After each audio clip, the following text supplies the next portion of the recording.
राज्याच्या विधानसभा निवडणुकीच्या आचारसंहितेपूर्वी अहमदनगर जिल्ह्याचे नामकरण अहिल्यानगर होणार असल्याचे प्रतिपादन राज्याचे माजी मंत्री तथा आमदार प्राध्यापक राम शिंदे यांनी चौंडी येथे बोलताना केले।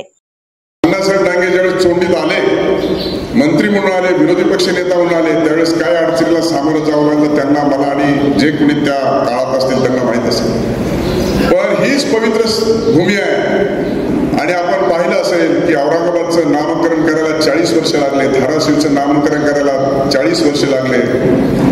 पण पुण्यश्लोक अहिल्यादेवी होळकरांच्या जन्मभूमीमध्ये 300वी आपण जयंतीला सामोरं जात असताना आपण मागणी केली की या जिल्ह्याला नाव जन्म ठिकाण असल्यामुळं अहिल्यानगर करण्यात यावं। 40 मिनिटात घोषणा झाली।